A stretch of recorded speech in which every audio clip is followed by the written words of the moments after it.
One day there were two robots named Pepper and Now. They were good friends and mutual in team. They also wanted to make friends.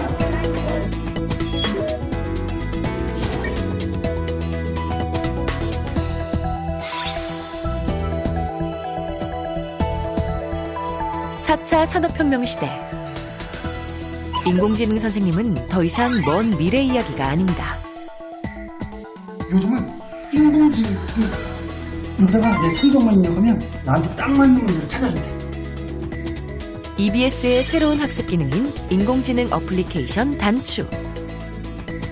개인별 학습을 도와주는 인공지능 시스템을 적용했는데요. 인공지능 선생님, 학생들은 어떻게 생각할까요? 서울 시내 초중고 학생을 대상으로 설문조사한 결과 초등학생의 절반이 인공지능이 선생님을 대체할 수 있다고 답변했습니다. 다가올 미래. 교사는 인공지능에게 자리를 내어주고 역사 속으로 사라지게 될까요?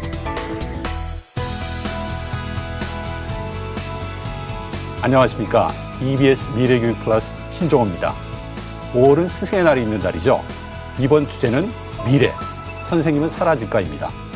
앞으로 4주간 현재 교사부터 미래 교사까지 선생님의 모든 면에 대해서 생각해보고 논의하는 시간을 갖고자 합니다. 이번 주제는 미래 교사의 역할입니다. 함께 고민하고 이야기해 주실 전문가분들이십니다. 지식을 전달하는 저 같은 사람은 필요가 없게 될 것이다라는 그 위기의식을 저는 느끼고 있어요. 굳이 이제 학교를 가지 않더라도 집에서도 재택으로도 학습할 수 있는 거고.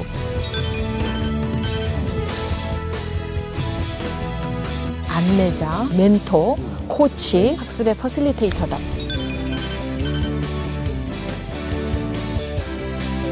나에게 관심 갖고 이끌어줄 수 있는 선생님을 학생들은 늘 원하거든요.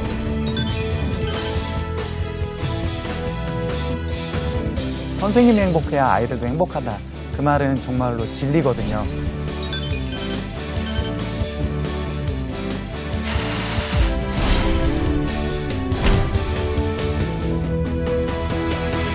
네. 그러면 첫 번째 주제로 시작을 하겠습니다. 아까 그 VCR에서 보신 것처럼 중국에서는 수능 공부를 도와주는 AI 로봇이 등장을 해서 실제 학생들을 가르쳤다고 합니다. 이 놀라운 것은 AI 로봇이 교사들보다 더 좋은 성적을 냈다고 합니다. 이게 상당히 위협적인 얘기가 될 수 있는데요. 우리 김차명 왕건화 선생님, 위협감을 느끼시지 않으시나요? 교사가 학생들한테 지식만을 전달한다면 당연히 위기감 느낄 수 있을 것 같습니다. 그런데 지금이야말로 이제 정말로 교사가 할 수 있는 일들, 정말 우리가 인터넷 동영상 서비스만 보더라도 세상의 모든 콘텐츠가 다 들어가 있잖아요. 그것만 본다고 해서 이제 아이들이 성장할 것 같진 않아요. 제가 봤을 땐 이때야말로 선생님이 필요하지 않을까, 저는 그런 생각이 듭니다. 그렇죠. 우리 왕건화 선생님. 저도 말씀 동감하고요. 예. 시험 성적이 사실 교육의 전부는 아니거든요. 지금도 최고급 강의 인터넷으로 제공하고 있어도 학생들은 학원도 가고 그 학교 선생님들 수업도 듣습니다. 그러니까 선생님의 열정을 실제로 가까이서 느끼고 싶어 한다거나 혹은 나에게 관심 갖고 이끌어줄 수 있는 선생님을 학생들은 늘 원하거든요. 그래서 저런 인공지능이 로봇이 아무리 성적을 올려준다고 해도 선생님에 대한 수요는 계속 있을 거라고 봅니다. 자신감도 있으시네요. 오히려 로봇이 성적을 올려주면은 저희는 더 편할 것 같아요. 학생들한테 인성적인 면에 더 관심 많이 가져줄 수 있으니까요. 어쩜 이렇게 위기의식을 하나도 느끼실까요? 신기하네요. 글쎄 말이에요. 네.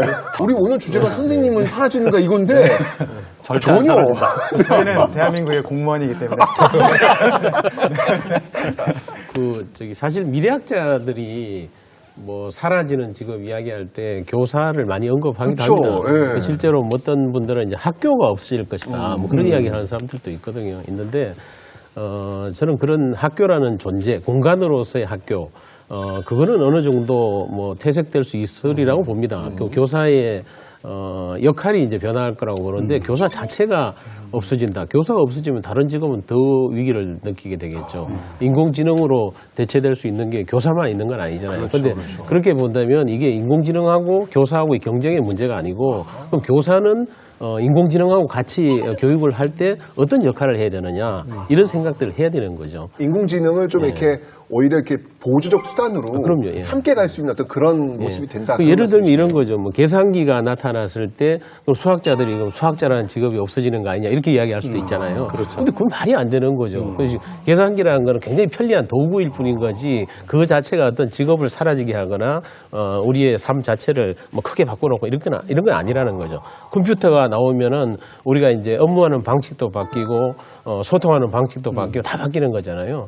그럼에도 불구하고 새로운 방식이 나타나는 거죠, 계속적으로. 그러면 이제 이 변화된 미래에서는 교사들은 새로운 역할들이 부여되는 거고, 그럼 교사들은 지금과는 어떤 다른 역할을 하게 될 것인가 이런 생각들을 많이 해야 된다는 거죠.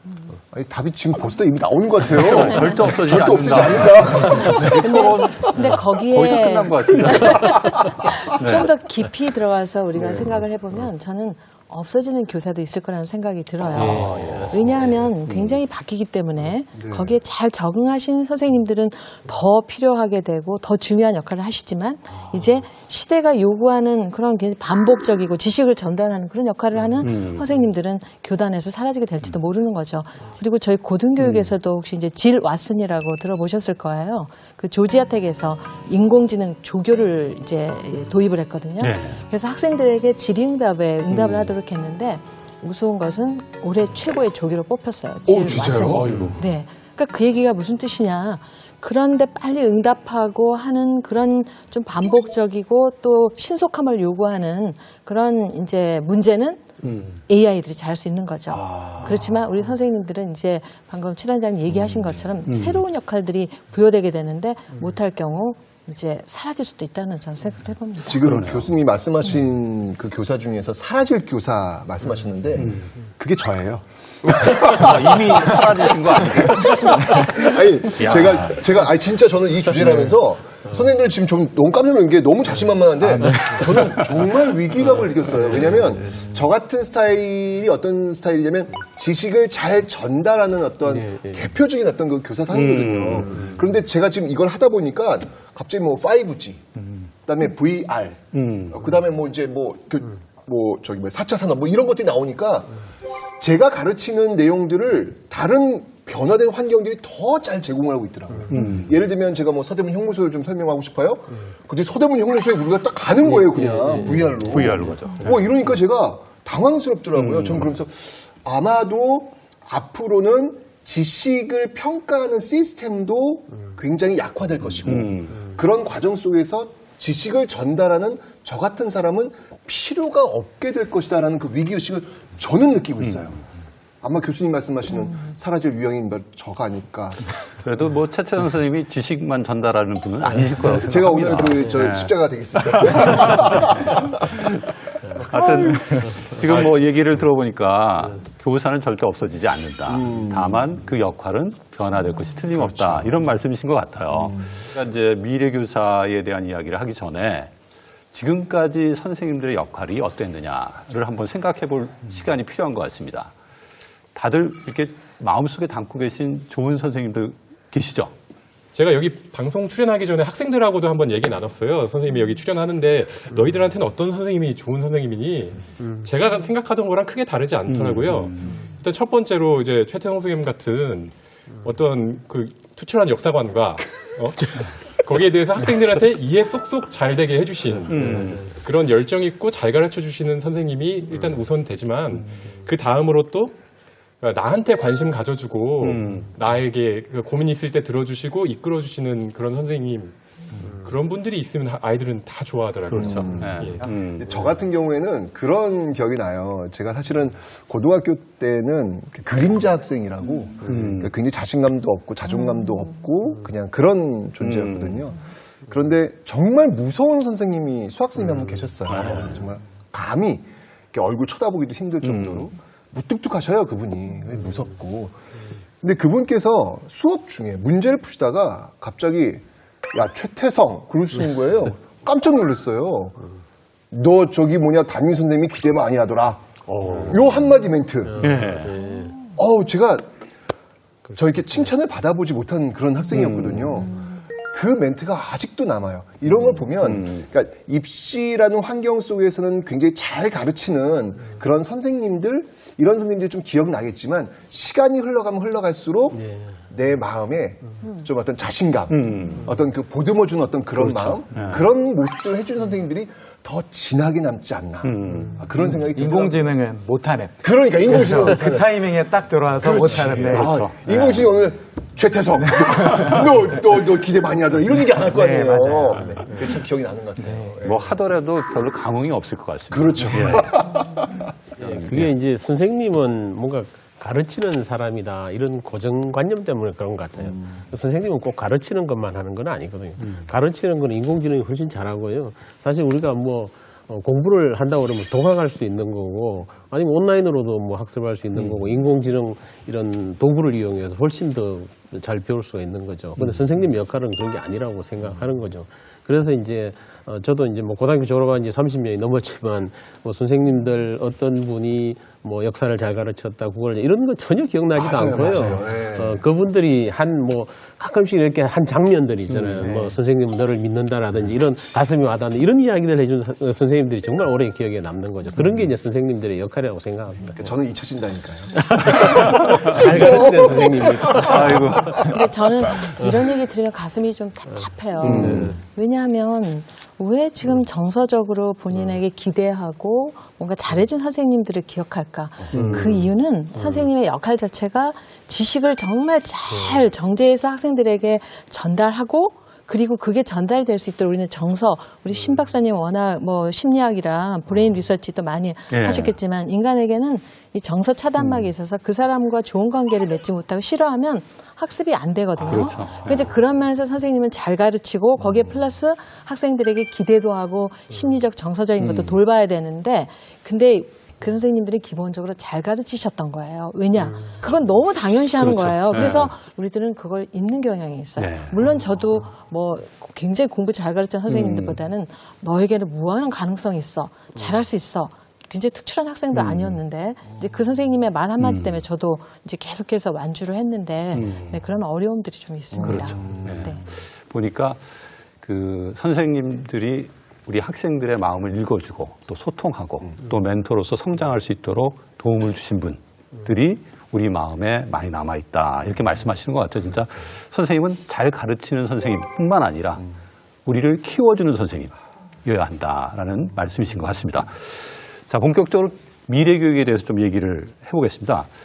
얼마 전 그 글로벌 IT 기업 회장이 10년 후만 돼도 많은 직업들이 사라질 것이다라고 이야기를 했습니다.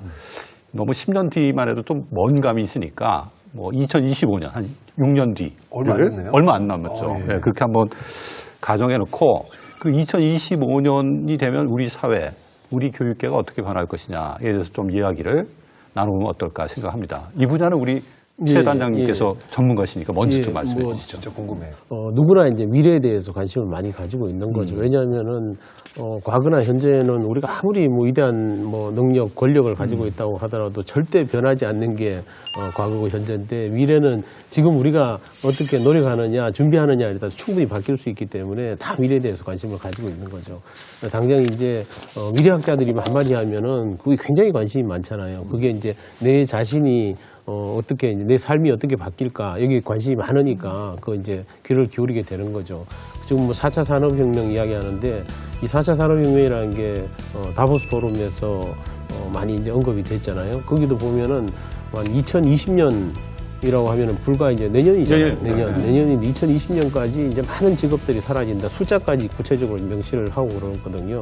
미래학자들은 지금 있는 직업들 중에 한 절반 정도는 없어질 거다. 뭐 이런 이야기들 하고 특히 이제 이게 이 변화라는 것이 특히 이제 여러 가지 과학 기술의 어떤 첨단 기술로 인한 변화들이 많죠. 여러분들 이제 인공지능, 뭐 블록체인, 뭐 사물 인터넷, 뭐 빅데이터, 자율주행 자동차 이런 것들이 정말 하나하나 우리 삶을 변화시키는 중요한 요소들인데 교육 환경에 있어서 굉장히 많은 변화를 초래할 거라고 생각합니다. 일단은 IT 기술 같은 게 이제 교실로 많이 들어오게 되면 뭐 칠판 같은 것도 뭐 전자칠판이 될 것이고 그리고 이제 지금 뭐 5G 같은 게 들어오고 이러면은 이게 공간으로서의 학교 개념 같은 것이 많이 사라지게 되는 거예요. 굳이 이제 학교를 가지 않더라도 집에서도 재택으로도 학습할 수 있는 거고 그럼 학교 가서 이제 공부하는 곳이냐 그게 아니라 학교에 친구들 만나고 그다음에 이제 선생님과 소통하고 대화하고 내 이제 인생에 대해서도 상담하고 뭐 그런 역할을 하는 공간이 될 거라는 거죠. 그리고 이제 학습 방식도 많이 바뀔 거라고 생각해요.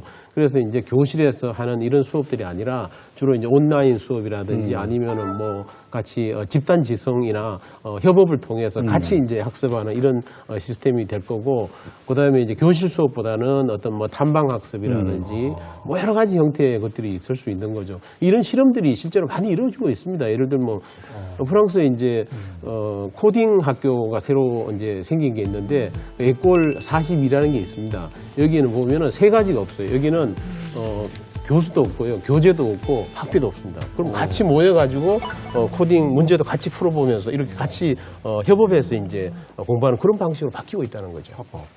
그럼 단장님 그러면 이 프로그램을 보시는 우리 선생님들이 이렇게 좀 생각할 수도 있지 않을까요?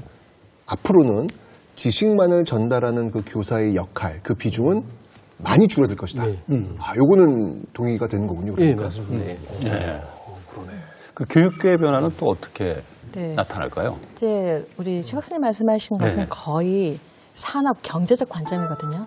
근데 이 산업 경제적 관점이 교육에 엄청난 프레셔를 넣는 거예요. 네. 이제 변해야 된다. 왜냐하면 이제 그런 산업이 변화하니까 거기에서 이제 밥벌이를 하면서 살아갈 애들의 역량 자체가 변화해야 되잖아요. 그렇죠. 그러니까 지금 학교에 이제 교육 과정이라든지 교수 방법이라든지 이제 선생님과 학생의 관계가 달라져야 된다. 이제 그건 너무 그런 프레셔는 너무 당연한 거고 이제 거기에 플러스 우리 인구도 굉장히 변화하고 있잖아요. 이미 우리 초중고 학생 제가 작년에 이제 수행했던 연구에서 보게 되면 2018년 현재가 550만이었어요. 근데 2015년이 되면 거기서 480만으로 줍니다. 많이 한 13% 정도 주는 거죠. 그러니까 벌써 이제 거기에 소규모 학교화도 진행이 되고 학생 수는 줄고 이제 이런 현상들이 우리 학교에 주는 학교가 어떻게 다시 재조직화돼야 될 건가 하는 고민에 또 다문화 학생이 굉장히 많아집니다. 그렇죠. 네, 지금 현재 한 10만 9천만 정도 되는 걸로 조사되고 있는데 매년 한 10%씩 증가하고 있거든요. 그러면 생각해 보세요. 교실 특성이 완전히 달라집니다. 이 자체가 또 엄청난 또 변화를 또 초래하게 되고요. 거기에 이제 지금 우리나라도 노력을 많이 하고 있는데 가버넌스가 상당히 달라지지 않습니까? 지금은 이제 교육부에서 상당부 중앙 집권적인 획일적인 방식이라고 한다면은 이제 시도교육청으로 상당한 권한이 넘어가게 되고 또 시도교육청은 학교의 자율성을 주게 되고 이제 그렇게 되면은 국가교육과정이라고 하는 건 하나의 틀이 될 거고 그 안에서 학교교육과정이 저는 굉장히 중요해질 거라고 봅니다. 그래서 이런 교육계의 변화들도 선생님들에게 주는 압력과 새로운 변화하라고 하는 요구도 굉장히 많아질 거다 이렇게 생각이 됩니다. 그래서 예, 말씀하시죠. 그래서 저는 학생 수가 주는 지금이 가장 그동안 저희가 정말 교사들이 30명, 35명 놓고서 한 명 한 명 눈 못 맞춰줬을 때 이제야 할 수 있지 않을까 저는 그 생각을 해요. 대한민국 국민이 준다고 국가 예산을 줄여버리진 않을 거거든요.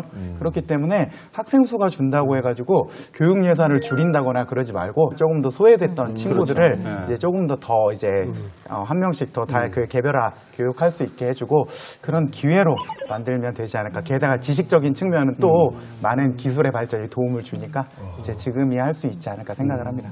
그 김차명 선생님 얘기를 단적으로 얘기하면 선생님들은 너무너무 고달파지시는 거야. 이제 이런 식으로 학생 수 적어지고 그러면서 미래형으로 학교가 가야 된다 할 때 선생님들은 정말 외국식으로 학생들 일일이 케어하고 또 거기에 대해서 학부모들에게 지각 보고 결석 보고 또 학습 보고 그리고 부진한 아이들에 대해서는 개별 지도 이런 것들을 하는 저는 그런 일이 곧 오겠다 그런 생각을 해봅니다. 학생의 성장을 계속 지켜봐야 모니터링 되는 하는 거군요, 거죠. 그러니까. 네네. 결국은 교사의 역할이 가르치는 역할에서 모든 학습 상황을 관리하고 네, 네. 학생들이 성장할 수 있도록 도움을 주는 네. 그런 역할로 변화가 될 거다 이런 말씀이신 네, 것 그래서 같아요. 그 용어를 우리가 네. 학습의 퍼실리테이터다. 퍼실리테이트 하는 거고 또 안내자, 또 멘토, 코치 뭐 이런 얘기들을 저희가 이 쓰는 것 같아요. 현장에 계신 두 분 선생님 계신데 지금 교육계가 이렇게 변화되는 과정에서 구체적으로 선생님들의 역할이 어떻게 변해갈 것이라고 생각하시는지 좀 말씀을 더 해주시죠. 근데 사실 많은 분들이 전통적인 강의식 수업이라고 생각하는데 그게 전통이 사실 아니잖아요. 사실 원래 전통적인 고대 수업이라는 게 뭐 소크라테스의 문답법, 뭐 임용 시험에도 자주 나오는 그게 정말 중요하기 때문에 자주 나오는 거거든요. 그러니까 교육이라는 건 원래 스승하고 제자가 물어보고 답하고 한 명 한 명씩 인격적으로 뭐 보살펴 주면서 교육을 했었죠. 뭐 공자, 예수, 석가 다 그런 식으로 교육을 했었고 이제는 그런 대량 생산의 압박에서 좀 자유로워졌기 때문에 이제 전통적인 진짜 교육으로 돌아갈 수 있다고 생각합니다. 그러니까 다시 이제 네. 옛날이어로 돌아가는 거군요. 그렇죠. 돌고 돌아서. 저도 비슷한 생각을 하는 게 이제 그런 것들 있잖아요. 뭐 교사와 그 학생과의 소통, 학생과 학생과의 소통을 중요시해라. 그리고 개별에 맞는 이제 이야기를 해라. 그리고 아이들의 다양성을 존중해라. 이런 말들을 지금 앞으로 미래 교육에서 당연히 나올 거란 말이에요. 근데 이거는 저희가 지난 10년 동안 이른바 혁신교육이라는 곳에서 말했던 계속 주장했던 아이들에게 배움이 일어나게 해라. 아이들의 생각 하나하나를 다 존중해라. 이런 말들은 벌써부터 10년 전서부터 계속 나왔었어요.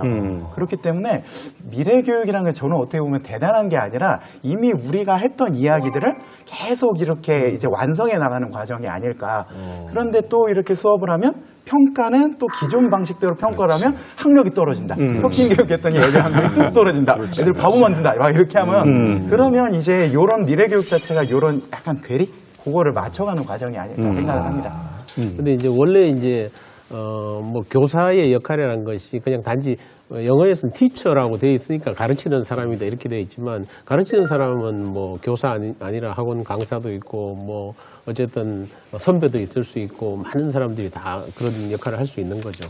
저는 뭐 이런 에피소드가 있는데 예를 들어 그 천재 물리학자 아인슈타인 있잖아요. 아인슈타인이 한 번은 이제 뭐 기자회견을 한 번 했는데 그 기자 한 명이 아주 좀 곤혹스러운 질문을 한다고 자기 나름대로는 저 박사님 그 음속이 어느 정도 되는지 아십니까? 그러니까 소리의 속도 얼마냐고 이렇게 물어봤는데 답변이 이제 뭐 초당 뭐 몇 미터다 이렇게 답변할 줄 알았는데 그게 아니라 저는 그 책에 찾아보면 나오는 그런 지식은 머릿속에 담아두지 않습니다 하고 답을 했다고 그러잖아요. 그러면서 원래 이제 교육이라는 게 이런 지식을 머릿속에 담아두는 이런 게 이제 교육이 아니라는 거죠. 그래서 아인슈타인이 교육에 대해서 엄청나게 많은 어떤 명언들을 많이 남겼거든요. 그 중에 하나가 교육이라는 거는 학교에서 이제 배운 걸 다 잊어먹고 나서도 남게 되는 것. 이게 교육이다. 이런 이야기도 했다고 그러잖아요. 맞습니다. 그래서 교육의 역할이라는 거는 단지 이제 새로운 지식을 습득하는 것이다. 이렇게 생각하면 안 된다는 거죠. 명언 진짜 많이 남기셨네요. 또 이는 MC 그렇죠. 그 명언만 남길 줄 알았는데 사실 아인슈타인이 이미 그 지식을 가르치는 교육은 끝났다라고 이야기한 바가 있습니다. 이미 그때요? 생각하는 교육, 생각하는 경험을 우리 아이들에게 줘야 된다. 이것이 교육의 본질이다라는 얘기도 하셨죠. 근데 굉장히 지금 다 낭만적으로 또 생각하시는 부분이 뭐냐면 근데 이제 시대가 이렇게 변하면서 인간 하나하나가 중요한데 소크라테스가 문답법으로 가르쳤던 식으로 이 아이 하나하나를 우리가 다 교육한다고 생각해 보세요. 엄청난 도전이에요. 쉽지가 않습니다. 제일 먼저 떠오르는 게 저는 이 재정을 누가 감당할 것인가. 학부모들이 기꺼이 세금을 더 많이 낼 것인가. 아니면 우리들이 정말 뭐 어쨌든 고민 많아요. 그러네요. 네. 재정이 많이 들어가요, 교수님? 지금 우리 그 저출산으로 해서 제일 교육계 곤혹스러운 부분은 앞으로 2040년까지 학령 인구가 줄기 때문에 지금 정규교사를 임명하면 안 된다. 왜냐하면 그렇죠. 교사들은 들어오면 62세까지 쭉 가잖아요. 근데 거기에 플러스 개별화 지도를 하고 하는 선생님들, 역량 개발하고 선생님들 교실에 투입한다는 것 자체가 엄청난 예산 소요인 거죠. 맞습니다. 이게 지금 교육의 변화라고 하는 것이 준비가 되지 않으면 이건 크다란 그 혼란을 가져올 수 있는 문제인 것 같아요. 하지만 변화를 거스를 수 없기 때문에 여기에 대한 준비를 저희가 철저히 좀 해야 되지 않을까 생각을 합니다. 그거 관련